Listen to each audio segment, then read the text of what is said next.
ahora vamos a comenzar con nuestra tercera y última mesa del día de hoy, de la jornada de hoy. Em, bueno, de nuevo, recordarles que si quieren ir haciendo preguntas durante el proceso de las presentaciones pueden hacerlo en el chat. Y bueno, y les voy a presentar a las ponentes de la tercera mesa. Nuestra tercera mesa es sobre literaturas comparadas. Y primero presentará Soledad Arienza, de Buenos Aires, es licenciada de Letras para la UBA y maestranda en estudios interdisciplinarios de la subjetividad de la UBA también. Trabaja con la literatura desde distintos ángulos, escribe, investiga y enseña. Pueden conocer su producción en soledadarienza.com y en su canal de YouTube, Soledad Arienza. Y nuestra segunda ponente es nuestra compañera Vanessa Cotroneo, es licenciada y profesora en Letras de la Universidad de Buenos Aires, en Argentina. Estudió la maestría en Literaturas Comparadas en la Universidad Nacional de La Plata y viajó a Europa. En el 2017 obtuvo la beca Erasmus para una estancia de perfeccionamiento en lengua y culturas inglesa e irlandesa en Kerry, Ireland. En Alemania completó la maestría en las Américas, The Americas, y obtuvo la beca de la DAAD y comenzó un doctorado en Pedagogía Estética y Cultural de la Universidad de Erlangen-Nuremberg. Es docente y socia fundadora de Poliglosa. Así que bueno, bienvenidas chicas y bueno, les cedo la palabra. Bien, empiezo yo, ¿no? Sí, perfecto. Bueno, voy a compartir pantalla, pues también hice una presentación para que sea más fácil de seguir, sobre todo por el tema de las citas, porque me voy a referir a textos literarios y es más fácil para ustedes también.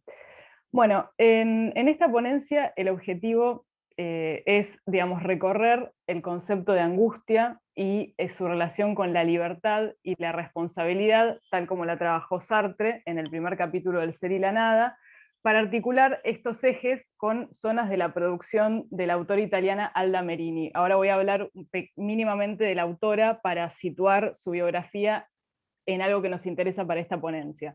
Y a partir de esto también indagar en las consideraciones de Karl Jaspers en torno a las situaciones límite como posible origen de la filosofía, para plantear que ellas también pueden conducir a la producción literaria. O sea, la idea es articular un poco el discurso filosófico con el discurso literario, que es lo que a mí particularmente me interesa trabajar.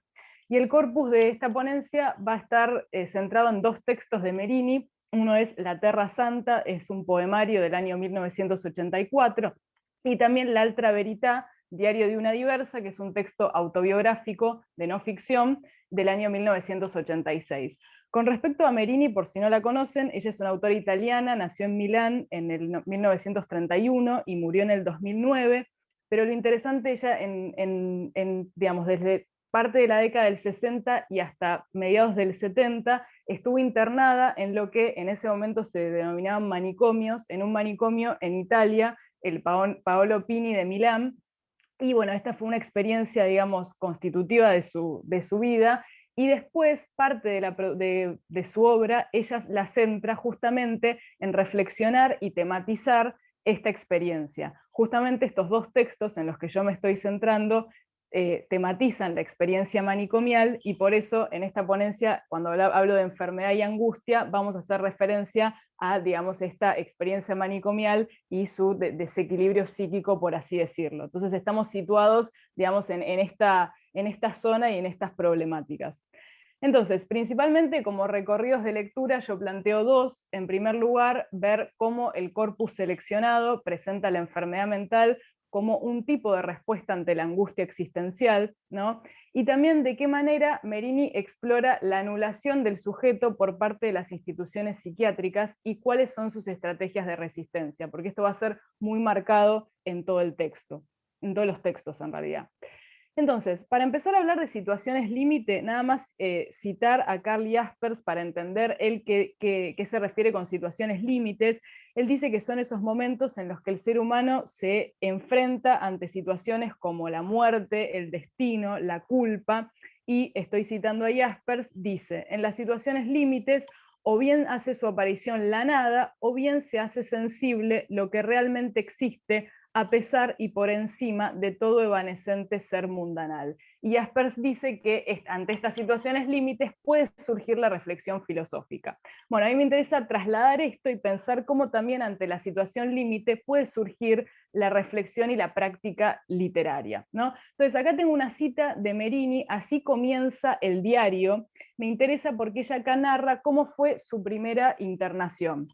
Y ella dice, cuando fui internada en el manicomio por la primera vez, era una esposa y una madre feliz, aun cuando a veces daba señales de cansancio y se me entorpecía la mente. Intenté hablar de estas cosas con mi marido, pero él no dio señales de entenderlas y así mi agotamiento se agravó. Y al morir mi madre, las cosas anduvieron de mal en peor, al punto que un día, exasperada por el inmenso trabajo y la pobreza continua, y además quizás presa de los humos del mal, estallé de rabia y mi marido no encontró solución mejor que llamar a una ambulancia sin poder prever con certeza que me habrían llevado al manicomio. Todas las citas de Merini, las traducciones son propias, ¿sí? Entonces, acá de esta cita me interesa puntualizar algunas cuestiones. En primer lugar, que podemos encontrar una primera situación límite que podría ser lo que narra, digamos, la autora, que es la muerte de la madre, y ante esto el despertar de, digamos, este desequilibrio que ella lo llama como entorpecimiento de la mente, ¿no? Y después un acceso de rabia que el marido interpreta como, digamos, algo que sale de la norma y llama a la ambulancia. Entonces, una primera situación límite, la muerte de la madre, y después vamos a ver, qué es lo que se desarrolla en el resto del diario, la segunda situación límite, que es toda esa década transcurrida en el manicomio, porque esta década se desgrana en cada uno de los límites que describía Jaspers en la cita de antes. En el manicomio ya se va a enfrentar a la muerte, a la culpa, que es un tema que voy a desarrollar después, y también la desconfianza ante estructuras externas como la familia, las amistades y las propias estructuras internas psíquicas, porque en el manicomio eso vacila, también vamos a ver, parte por la misma institución, se resquebrajan y alimentan la inestabilidad del sujeto que es internado en el manicomio. Entonces, eso por un lado, para seguir ahondando en este vínculo entre situación límite, inestabilidad psíquica y escritura. Dijimos que por un lado, bueno, el desequilibrio mental se desprende como una respuesta ante la angustia, ¿no? En un primer momento podemos decir que es una angustia que se relaciona con el enfrentamiento de la muerte de la madre, pero si ahondamos un poco más, podríamos ver que el quiebre interno, ¿no? En el que la felicidad deviene entorpecimiento y rabia, también se podría leer como una angustia ante algo un poco más profundo, que es lo que Sartre considera el peso de la libertad, porque es elocuente que ella dice que antes era una esposa y madre feliz. Me interesa esto de esposa y madre como el rol de género, ¿no? Y es esta cuestión también de la conciencia del lugar que ella ocupa en la estructura social y también el abismo ante la conciencia de las elecciones tomadas, ¿no? Para llegar a ese lugar, ¿no? Entonces, me parece que ahí también hay como un puntapié para la angustia que excede la mera situación puntual de la muerte de la madre y nos pone en diálogo con algo más existencial del peso, ¿no? Del que habla Sartre, de la propia libertad. Esto me permite, ¿no? Empezar también, bueno, lo dejamos ahora, lo de Sartre lo voy a ahondar un poco más adelante, pero si vamos a la situación del manicomio, ¿no? Que es lo que después se va a desarrollar en los textos, la respuesta, ¿no? ante esta angustia es apropiarse de ella mediante la escritura. En Alda Merini va a ser central la práctica de la escritura justamente para no huir de esa angustia, sino ir a ella, ¿no? Ahondarla, ahondar en esa experiencia y captarse, como dice Sartre, a la vez totalmente libre e incapaz de no hacer que el sentido del mundo provenga de una misma, ¿no? Entonces, lo interesante es que la escritura se plantea como una contrapartida ante la huida. La huida para Sartre es el que no quiere enfrentar esa angustia, en cambio la escritura es una práctica por la cual el sujeto, en este caso la autora, se hace responsable y procura defender su poder de decisión. Vamos a ver que el manicomio sistemáticamente trata de anular el poder de decisión en esos sujetos, entonces la escritura también es un proceso para rebelarse contra eso, por así decirlo. Bueno, para puntualizar un poco más lo que es la angustia y lo que es la libertad según Sartre, la angustia es esta doble y perpetua, es descubrir esta doble y perpetua nihilización, es decir, que la realidad humana surge como emergencia del ser en el no ser y que el mundo está suspendido en la nada, no es esa conciencia, digamos, del absurdo. Y después la libertad también es clave porque constituye el ser del hombre, bueno, del ser humano, ¿no? Precede a la esencia del ser y la hace posible, y la esencia del ser humano está en suspenso en su libertad, ¿no? O sea, para Sartre no hay diferencia entre el ser y su ser libre, ¿sí? Entonces, acá resumiendo un poco esta cita tan intrincada, la libertad introduce la nada y también es interesante que se relaciona con la temporalidad. No hay nada entre acto pasado, presente y futuro de la vida de un ser humano, este es libre de decidir sin estar determinado causalmente. Esto obviamente según esta visión, que no considera capaz algo contextual, etc. Pero lo interesante del manicomio es la anulación de dicha libertad y el despojo de esa condición, ¿sí? Y a esto vamos a ir ahora cuando veamos los textos literarios. Entonces, para terminar con la parte más filosófica, la angustia es clave para enlazar la nada y la libertad, porque digamos, es la toma de conciencia de la libertad en la angustia, ¿no? Es decir, acá yo directamente voy a mi traducción, que es: el hombre está arrojado en el mundo, mi traducción de la filosofía de Sartre, ¿no? Y no puede asegurarse de que su yo del presente coincida con el yo del futuro, ¿no? Y a la vez la angustia sobreviene al existir también la posibilidad de que la libertad sea utilizada, Sartre dice, de un modo oscuro, ¿no? Porque yo tampoco sé cómo voy a usar esa libertad y me asusta saber que la puedo usar también para una finalidad más oscura, ¿no? Entonces, yendo a los, ¿no? Me interesa, por ejemplo, acá hay un poema de la Terra Santa en el que aparece la palabra angustia. Les voy a leer algunos versos para ver justamente cuál es el vínculo de nuevo entre angustia y la enfermedad, ¿no? Volviendo a lo que habíamos visto en el diario. El poema dice: cada mañana mi tallo querría elevarse en el viento, soplado ebriedad de vida, pero algo lo ata a la tierra, una larga pesada cadena de angustia que no se disuelve. Entonces me levanto de la cama y busco un recuadro de viento y encuentro un ajedrez de sol entre el cual apoyo los pies desnudos. De esta gracia secreta después no tendré memoria, porque también la enfermedad tiene un sentido, una desmesura, un paso. También la enfermedad es matriz de vida.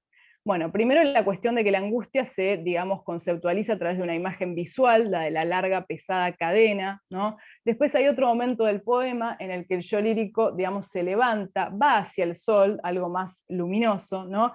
Pero después vuelve la cuestión de la enfermedad, y acá también se puede ver esta cuestión de la enfermedad como respuesta, ¿no? Ante esa angustia, pero es interesante que dice la enfermedad es matriz de vida, entonces digamos la enfermedad marca la vida, así como la angustia marca el paso del sujeto que se espanta ante su propia libertad, ¿no? Y recordemos también que si bien esta es la enfermedad a la que se refiere Merini, es un desequilibrio psíquico, tiene asiento en un cuerpo, ¿no? Y también el cuerpo, digamos que enfermo es un cuerpo que aún vive, ¿no? Entonces, digamos, es interesante también cómo el yo lírico va reflexionando acerca de su propia inestabilidad.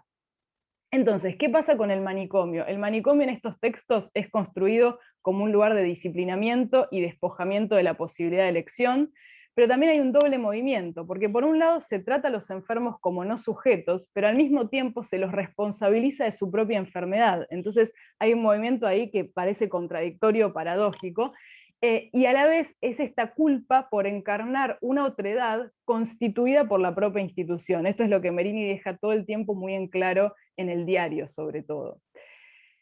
Entonces, ¿cómo hacer? Bueno, y también, perdón, Merini reflexiona también sobre la salida del manicomio, ¿no? Y es interesante porque ella dice, no voy a leer toda esta cita, pero básicamente esta cuestión de que cuando ella sale del manicomio, es vista como una criminal, digamos, hay también una criminalización del sujeto que ha salido de esa institución, ¿no?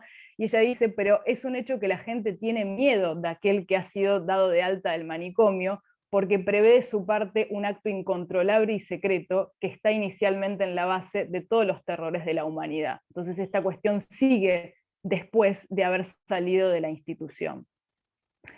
Entonces, el loco, digamos, obviamente entre comillas, es un constructo al cual se le echan encima culpas y miedos, ¿no? Encarna lo irracional, y lo importante es que es aquel que se angustia ante la nada y se abisma ante su propia libertad, o sea, es aquel que ha, digamos, tomado ese desafío, y justamente por eso se lo estigmatiza como un desvío y se lo exilia al manicomio, ¿no? Podríamos decir para sedar esa conciencia que en realidad es reconocer el absurdo y la no causalidad del mundo y sus valores, ¿no? Pero justamente eso es lo que se aparta. Y es lo contrario a lo que llama la huida, y por eso es una amenaza, ¿no? El loco para quienes quieren continuar huyendo. Bueno, en el manicomio entonces hay una prohibición de asumir la propia libertad y la angustia, y en esta cita, por ejemplo, vemos que la autora grita, ¿no? Ella dice, de mis vísceras partió un grito punzante, ¿y cuál es la respuesta? Ser atada y martillada a inyecciones calmantes. Ella denuncia todo el tiempo en los textos cómo digamos, las terapias son electroshock, en esa época, utilización indiscriminada de psicofármacos. Entonces, una primera rebelión es desde el cuerpo, ¿no? Gritar, expresar esa angustia, pero esas rebeliones son siempre tomadas como insubordinación. O sea, Merini va a ser catalogada como la enferma rebelde, ¿no? Todo el tiempo. Entonces, también otra manera de luchar contra esta anulación es tomar decisiones. Justamente es una institución que busca anular al sujeto, ella elige resistir, ¿no? Por ejemplo, acá ella dice, recuerden que su partida al manicomio fue habilitada por el marido. Algunos días después el marido vuelve a buscarla, pero ella no quiere ir con él, porque lo ve como un enemigo, digamos, como quien habilitó su internación. Entonces dice que esa fue una segunda elección mía, elección que pagué con 10 años de punición. Me interesa acá la cuestión del no quise y de la elección. O sea, en un contexto que busca anular al sujeto, ella elige, toma una posición activa y no se victimiza, ¿no? Bien, bueno, después también habla de la soledad, esto lo voy a pasar por encima por la cuestión del tiempo, pero simplemente la cuestión de que en el manicomio, digamos, prevalece esta sensación de soledad, ¿no? Y se puede relacionar o resonar con Sartre, ¿no? De esta cuestión del emerjo solo y en la angustia, esta cuestión de la conciencia, ¿no? De la soledad y de la angustia de esa libertad, pero que ella ahonda en eso, ¿sí? Y después otros dos ejemplos concretos de resistencia para ir cerrando con respecto a cómo ella se apropia, ¿no? De esa libertad y de esa angustia en este contexto tan hostil. En primer lugar, ejemplos concretos de resistencia. Esta cita, nada más le explico, siempre pasaba el carro que reparte psicofármacos y lo que hace Merini es lanzarse contra el carro y tirarlo para que los otros enfermos, digamos, no les dieran esos fármacos que ella consideraba dañinos, entonces así es considerada una enferma rebelde. Y por último, la escritura, que como yo decía, es digamos, la manera constitutiva de apropiarse de esa angustia, ahondar en ella, ¿no? Y el resultado es este diario. Ella dice, entonces escribí un libro y le he metido dentro la poesía para que nuestros asesinos, ¿no? Vean que en el manicomio es bien difícil asesinar el espíritu inicial, el de la infancia, que no es ni podrá jamás ser corrompido por alguno. Entonces, de esta manera, y para ir sintetizando, la idea de esta ponencia fue presentar un diálogo entre el pensamiento filosófico y escritura literaria. Sartre nos presentó las coordenadas de la discusión, ver que la inestabilidad física funciona como una primera respuesta ante la angustia, ver que esta autora, Merini, intenta conservar esa libertad, apropiarse de ella y sondear su angustia existencial en un contexto que quiere correr eso y quiere anular completamente al sujeto, y que ejerce una resistencia que es libre y responsable mediante el cuerpo, por ejemplo el grito, mediante el boicot con estos actos concretos y mediante la escritura. Y que de esta manera se configura esta escritura límite, que es claramente una voz angustiada, en la que la autora asume el abismo de su propia libertad. ¿Sí? Con esto para cerrar, y acá bueno, dejo la bibliografía después por si alguien quiere consultar algo. Muchas gracias. Muy bien, muchas gracias, Soledad. Ahora dejo de compartir. Esperen. Allá. Esperen que quiero dejar de compartir, perdón, ¿eh? Sí, no hay problema. Ahí está. Ahí estamos. Muy bien. Bueno, ahora entonces le pasamos la posta a Vanessa, nuestra compañera. Bueno, muchas gracias. También voy a compartir pantalla en este momento, así puede visualizarse claramente el contenido. Ahí se puede ver, ¿verdad? Uh-huh. Bien. Bueno, perdón. el trabajo que les presento forma parte de una investigación actual, con lo cual es un trabajo en proceso, y se titula Samuel Beckett y sus lecturas alemanas. Este trabajo se propone analizar la función de las lecturas alemanas de Beckett previamente y durante su viaje de formación por el continente, 1936-1937, para identificar la idea de Bildungsreise o Kunstreise, en lo que ha dado en llamarse el giro de investigación en torno a la persona y la obra, o giro de investigación biográfico. El análisis se enfocará en la idea de una literatura de la despalabra, en la traducción lingüística e intermedial, y, como señala Mark Nixon, en el aspecto performático y fragmentario de la escritura de los diarios de Beckett en tanto género, para comenzar a reconocer en estos tres elementos aspectos germinales del trabajo beckettiano posterior. La producción de Beckett en Alemania se extiende a lo largo de toda su carrera, y la misma no es simplemente un hito en la obra del autor irlandés, sino que es una contribución insoslayable a la literatura y el teatro europeo del siglo XX. Entonces, un primer aspecto a destacar en relación al lugar de la literatura alemana en los inicios de la carrera del autor irlandés es la presencia de su familia en la ciudad de Kassel. Su tío, Bos Sinclair, coleccionista de arte, junto a Peggy, hija de este y por quien el autor tenía un profundo sentimiento, determinaron el creciente interés de un joven Beckett dispuesto a adentrarse en dicha cultura, realizar viajes y lecturas. Asimismo, en relación a otro aspecto biográfico, cabe destacar que en el año 1933 fallece su padre, con quien Beckett tenía una estrecha relación, y a quien continuará evocando en poemas como Los huesos de Eco o Das Takte Es, cuyo título ya se encuentra en alemán. De acuerdo con el especialista Mark Nixon, Alemania le ofrecería a Beckett un espacio de intensidad emocional, tanto buena como mala. Luego de su carrera en el Trinity College de Dublin, Beckett realizó trabajos de docencia para finalmente, y a pesar de su potencial excelencia en la carrera académica, decidir que no quería ser profesor, motivo que lo llevó a adentrarse en la lectura y escritura propia, elaborando sus primeros poemas, fragmentos teatrales, cartas dirigidas sobre todo a Thomas McCreevy, su amigo y confidente del período. Justamente a él le confiesa lo siguiente: I'm reading German and learning a little that way.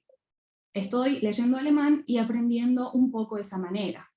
Con lo cual puede observarse una instancia de preparación, de estudio autodidacta de la lengua y literatura alemana. De hecho, como afirma la crítica, Beckett desarrolla su conocimiento del idioma alemán a través de sus lecturas personales. Entre sus manuscritos del período pueden observarse notas realizadas en color rojo acerca del volumen History of German Literature de J.G. Robertson, bibliografía correspondiente a los estudios de grado en el Trinity, y a la cual Beckett accedió mediante dicha conexión. Está en este link, pero si accedo de alguna manera al link, se mantiene de todos modos la diapositiva, con lo cual no tiene sentido que intente ese vínculo ahora. También se incluyen comentarios acerca del Fausto de Goethe, copias mecanografiadas de su Prometeo, anotaciones en los márgenes de un volumen de las obras completas de Hölderlin, entre otros textos. A su vez, el autor realiza traducciones de sus poemas al alemán, como en el caso de Cascando, y elabora un cuaderno de vocabulario, lo cual refleja su interés por comprender la lengua alemana. Estos primeros abordajes de la lengua alemana, tareas de traducción, lingüística e interpretación, nos permiten reconocer a un joven Sam indagando en el lenguaje y sus significados. Aquí está la cita que les mencionaba recientemente, dirigida a McCreevy, y además aparece un elemento vinculado a la sensación que el autor tenía cuando ya se adentra en el territorio alemán, por ejemplo desde Hamburgo. It is nice to be away, but when I have seen the pictures, struggled into the language, I don't think I'll be sorry to go.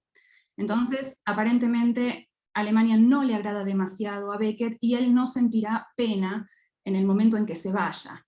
Frase que toma el investigador Stefan Radelmeier para titular su texto Beckett in Bayern, Ich bin froh, wenn ich hier weg bin. Aquí pueden ver la traducción de Cascando al alemán, hecha por el propio Beckett el 18 de agosto de 1936. pero sería en su viaje de formación por Alemania, en el cual el autor desarrollaría un conocimiento más acabado de la literatura y las artes de dicho país. Bastante se ha escrito y se está escribiendo acerca de este viaje. James Knowlson, el biógrafo oficial de Beckett, lo denomina Artistic Pilgrimage, peregrinaje artístico, y Mark Nixon habla de Bildungsreise, viaje de formación, o Kunstreise, viaje artístico o viaje de formación artística. Cabe destacar que el mismo se realiza en un contexto de censura nazi, al cual Beckett aludirá, como veremos más adelante. Samuel Beckett finaliza su texto Murphy en marzo de 1936, estudia algo de alemán del modo en que hemos indicado, y en octubre del mismo año parte hacia Alemania, llegando a Hamburgo, primera parada de su viaje, el día 2 del mes de octubre. Allí conoce al librero Günther Albrecht, a quien le dedicaría algunas de sus cartas, y además comienza a adentrarse en la obra de pintores, visitando galerías, comprando postales con motivos pictóricos, que luego enviaría a Albrecht junto con sus cartas. Como vemos, el interés de Beckett no radica exclusivamente en la literatura, sino también en las artes visuales, con lo cual puede identificarse en aquello que hemos titulado sus lecturas alemanas, no solo la tradición literaria alemana, sino su propia recepción de las obras de arte en términos pictóricos, escultóricos e incluso arquitectónicos, y los esfuerzos por traducir al lenguaje escrito aspectos de lo visual, a través de lo que a mí me gusta llamar traducción intermedial. En cuanto a sus preferencias pictóricas, cabe destacar que Beckett se inclinaba por imágenes cuyos contenidos presentaban un elemento de reticencia, como las de los pintores flamencos del siglo XVII, de Caspar David Friedrich o de Dürer. No es casual que el elemento visual juegue un rol tan importante en un momento en que el autor comenzará a indagar con la idea de la literatura de la despalabra. Las artes visuales empiezan a funcionar como soporte ante la dificultad beckettiana por encontrar una verdad en el lenguaje. Al concepto de despalabra se refiere Beckett en la famosa German Letter de julio de 1937, dirigida a otro librero alemán, a Axel Kaun, a quien el autor conoció en Berlín, ciudad a la que llega el 11 de diciembre de 1936, y en la que estará algo más de un mes, hasta el 22 de enero de 1937 precisamente.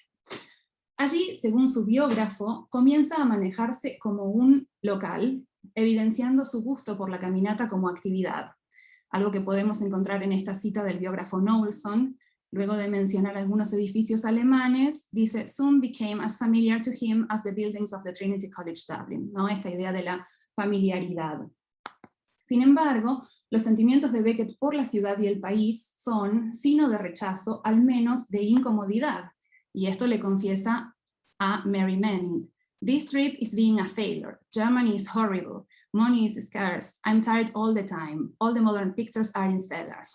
Entonces aparece aquí la idea de un autor que se encuentra en Alemania sin dinero, también en contra de la voluntad de su madre, quien quería que su hijo hiciera otra cosa, otra cosa y no literatura, donde se encuentra cansado todo el tiempo, y además donde encuentra que todas las pinturas modernas están en sótanos, ¿verdad?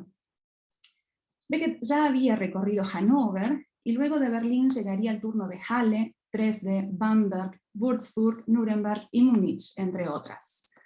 Entre Bamberg y Nuremberg tiene un confuso episodio con un sastre, quien le promete un pantalón a una velocidad razonable, pero quien se lo entrega muchos días después de lo acordado, cuando el autor se encontraba en otra ciudad del itinerario. Situación que se puede reconocer en su posterior ensayo El mundo y el pantalón. Un episodio que pudo ser no muy confortable para un viajero en tránsito, quien luego de comprar sus libros los enviaba por correo a Irlanda, para evitar cargar el peso de los mismos durante el trayecto. Como dice aquí en esta cita, he bought from a local bookshop a complete set of Lessing, which he had posted directly to his home in Fox Rock. Él enviaba sus libros luego de leerlos, tenerlos. Según la crítica, si bien el conocimiento de Beckett en torno a la literatura alemana no era demasiado completo antes del viaje, la adquisición de unos 20 libros durante el mismo y las notas sobre los envíos que figuran en sus archivos dan cuenta de una velocidad en la lectura casi paralela a la movilidad propia de estos viajes. En relación a este ritmo, pero sobre su propia escritura, el autor produjo una serie de anotaciones catalogadas en su archivo de la Universidad de Reading como los German Diaries, unos 6 cuadernos escritos en alemán y en inglés que reflejan lo que Nixon denomina la escritura performática y fragmentaria de sus textos, plausible de ser encontrada en su obra posterior. Característica propia del género de los diarios es el hecho de cumplir una función de confidente, a menudo alternada con sus cartas a los amigos, pero también la función de ser soporte material para la experimentación literaria. En dichos diarios, Beckett hace referencia a las lecturas del período, a las galerías de arte que visita, sus emociones y la política.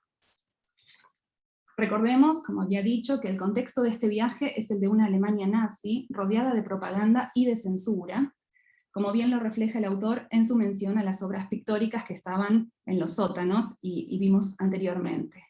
Sin embargo, Beckett pudo acceder a algunas de estas pinturas mediante colecciones privadas de su tío Voss o de sus amigos. En cambio, el ministro Goebbels, ministro de propaganda nazi y desgraciadamente filólogo, estaba planeando una exposición titulada Entartete Kunst, arte degenerado, llevada a cabo en julio de 1937 en Múnich, y que Beckett no llegó a ver, porque se fue para Irlanda antes de esta fecha, en la cual se exhibieron obras de los pintores Paul Klee o Kandinsky, por ejemplo, a las cuales se ridiculizaba mediante epígrafes que comentaban aspectos de la obra de un modo peyorativo.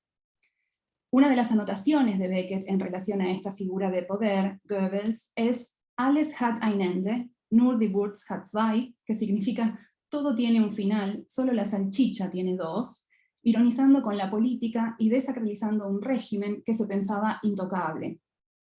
El 2 de abril de 1937, Beckett deja Alemania y regresa a Irlanda, pero solo por un tiempo, ya que luego realizará algunas aplicaciones en Londres, a museos, etc. Y finalmente se instalará en París, donde residió desde aquel entonces por el resto de su vida. Allí también decidió su paso de la escritura en inglés al francés, lengua en la cual encontraba mayor flexibilidad. En efecto, en su German Letter a Axel Kaun, previamente mencionada, se refiere a la dificultad de escribir en un inglés estándar. Dice allí, cito, «Mi propia lengua cada vez se me antoja más un velo que ha de rasgarse para acceder a las cosas o a la nada que haya tras él». Fin de cita. Recordemos que Kaun le había propuesto traducir Ringelnatz del alemán al inglés, pero Beckett no encuentra interés en la tarea. En cambio, le pregunta al librero si existe alguna traducción de Trakl, poeta austríaco obsesionado con la idea del mal, el desarraigo, miembro de uno de los movimientos de vanguardia más importantes de la época, que es el expresionismo. Finalmente, cabe destacar que dentro de las lecturas beckettianas alemanas se encuentra la presencia de filósofos, tales como Arthur Schopenhauer, de quien en irlandés toma la visión metafísica del ser, reconocible en ensayos como Proust, cuyo tema radica en la búsqueda de una esencia inaccesible detrás de un posible velo de malla, en términos de Schopenhauer, pero velo simplemente, o membrana de la esperanza, en los términos de Beckett. Y dice allí, cito, «Al ser el mundo una proyección de la conciencia individual, una objetivación de la voluntad individual», diría Schopenhauer. Fin de cita. Asimismo, su obra también se relaciona con la filosofía de Ludwig Wittgenstein, un contemporáneo suyo, nacionalizado inglés luego del exilio, a través de la filosofía del lenguaje y la idea de una literatura del agotamiento. Recordemos que Beckett y Wittgenstein han sido herederos de un escepticismo cartesiano. Para concluir, me gustaría agregar que estas aproximaciones nuevamente forman parte de investigaciones actuales, por lo tanto no se encuentran acabadas, están en estado de work in progress, lo cual por supuesto me inspira continuidades. La obra de Beckett en Alemania, sin embargo, presenta un enfoque que completa los estudios en torno al autor, pero que dentro de la crítica posee un campo propio, llamándose German Beckett Studies. ¿Acaso estas apreciaciones que hoy les comparto puedan contribuir en el desentramado de la maraña que supone dicho discurso? Muchas gracias por su atención y estoy abierta a preguntas y comentarios. Muy bien, muchas gracias, Vane. Muy bien. Bueno, ahora estamos abiertos a preguntas, tanto para Vanessa como Soledad. sé si alguien tiene alguna pregunta que quiera hacer.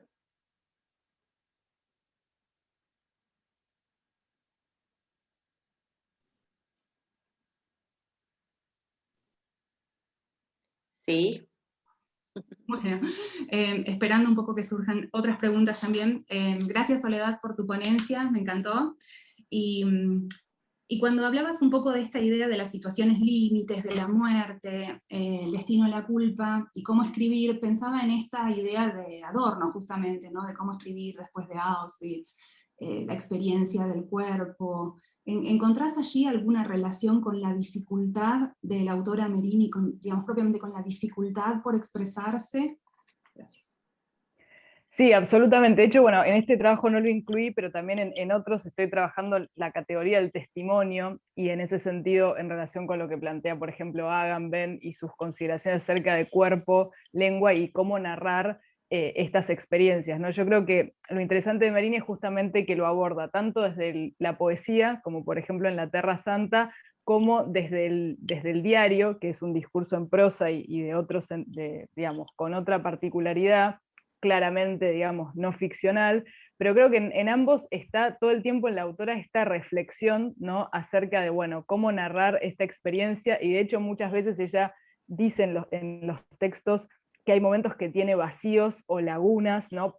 Principalmente también por el hecho, por ejemplo, del uso de los psicofármacos que le generaban, o el electroshock, que le generaban, digamos, nubes y momentos de blanco en los que ella no se acuerda, pero no caer, digamos, por lo menos eso es en lo que ella insiste en los textos, en no caer en, bueno, como es imposible de narrar, me aparto, ¿no? Justamente siempre encontrar maneras, o al menos justamente dar cuenta de este vacío, para mostrar ahí también todo lo que fue sistemáticamente el accionar estos manicomios que funcionaban de esta manera y no hace tanto, ¿no? Pero sí, me parece que esta reflexión acerca del cuerpo y de cómo decir o cómo narrar estas experiencias está presente en la autora, absolutamente. Y el testimonio es una categoría que ayuda a pensarlo también. Sí, yo tengo otra pregunta también para Soledad. Bueno, no es una pregunta, en realidad es como una especie de comentario, ¿no? O sea, me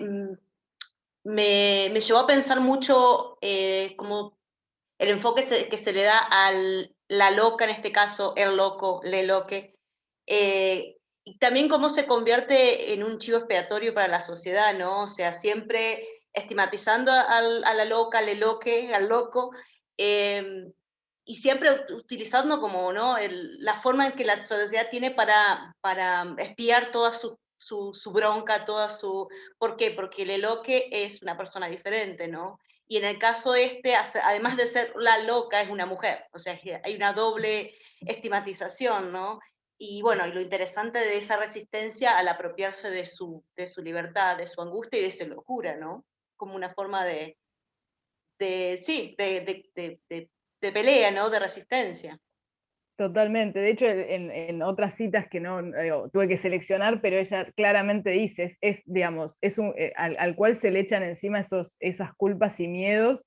Y de hecho, Merini plantea también que en parte, y con testimonios que incorporen, porque el sudero también incorpora testimonios de otros pacientes, por eso hay una cuestión coral también en el texto que es muy interesante. Ella muestra cómo llega a la gente y se va peor en muchos casos. Entonces, como también, obviamente hay gente que, ella dice, necesitaba algún tipo de ayuda, pero este tipo de tratamientos, digamos, las personas salen siendo otros completamente distintos. Entonces también está esa cuestión y sí, después son expulsados y la reinserción es muy difícil.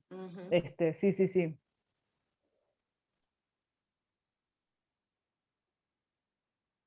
Vani tiene una pregunta.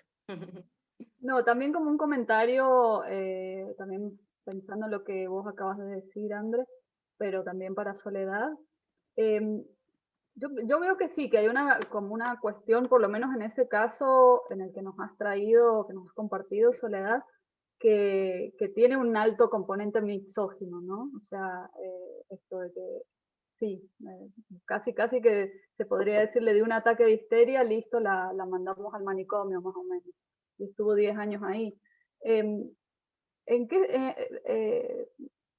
qué, digamos, ¿De qué manera ha cambiado eso realmente a día de hoy? ¿Cuál es tu opinión? Es una pregunta muy personal quizás, ¿no? Pero ¿cuál es tu opinión con respecto a eso?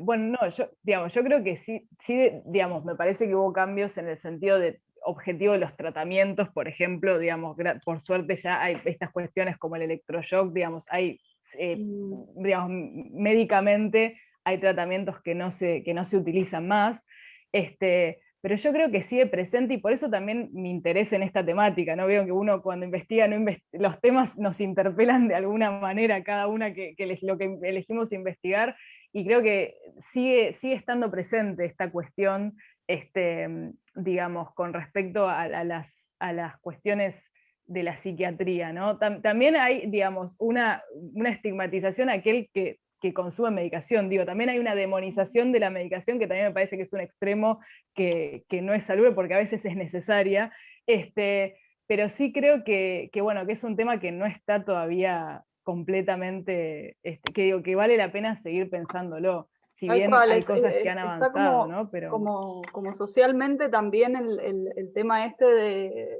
yo qué sé, por ejemplo, se me ocurre esto de las locas de la plaza, ¿no? O sea, hay cuestiones que atraviesan al discurso social que hablan de eso también, ¿no? O sea, absolutamente. Y todavía volviendo a los textos, perdón, lo que vos decías del discurso misógino, Merini en muchos casos da ejemplos de cómo con la mujer, por ejemplo, digamos, no podían tener ninguna cuestión relacionada con la sexualidad. O sea, la idea también era anular a la mujer sexualmente ahí. Ella dice que en un momento la ven masturbándose, bueno, castigo con inyecciones sedantes, y tal vez los hombres tenían un parque y tal vez los hombres sí, no sé, podían hacer algún acto más relacionado con lo sexual y no era castigado de esa manera, ¿no? Entonces también ahí se ve la cuestión de género para seguir pensando. Que la naturaleza del hombre. Claro, sí. Supuestamente. Gracias, muchas gracias.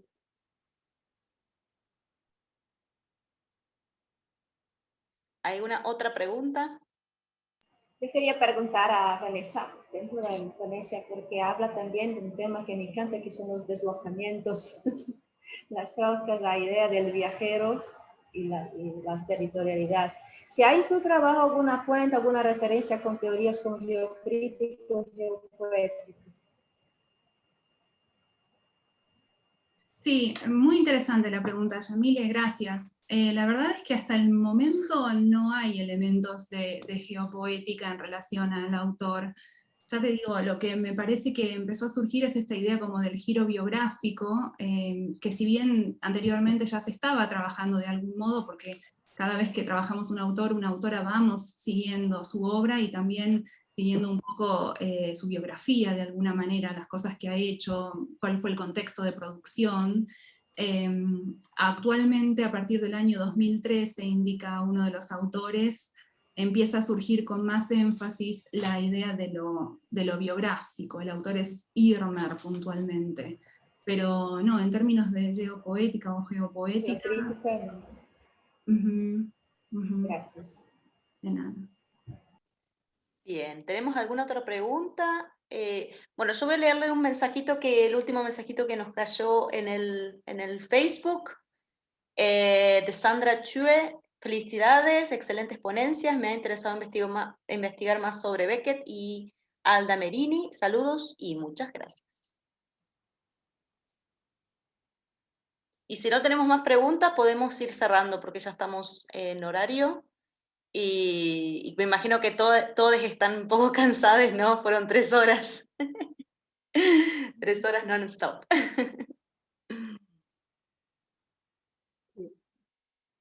Sí, Muy creo que bien. sí. Bueno, entonces vamos a aprovechar para darles nuevamente las gracias a todos los ponentes del día de la fecha. Fueron realmente sublimes, todas, una más interesantes que la otra. Y bueno, mañana nuevamente nuestra segunda jornada, nuevamente a las 2 de la tarde de Alemania, a las 9 de la mañana Argentina, Brasil. Y bueno, esperemos que nos veamos de nuevo mañana, todos. Están todos invitados. Gracias. A volver. Muchas gracias. Obrigada. Obrigado. Thank you very much. Vielen Thank you Dank. very much. Tomorrow we will have a more international day because tomorrow we're having in Spanish and in English and in German, right? That's right. So everyone is invited again. Please join us at 2:00 p.m. in Germany time and 9:00 in Argentina and Brazil. So hope to see you. Hope to see all of you tomorrow. Ciao, Ciao, Ciao, ciao. ciao. ciao. Tschüss.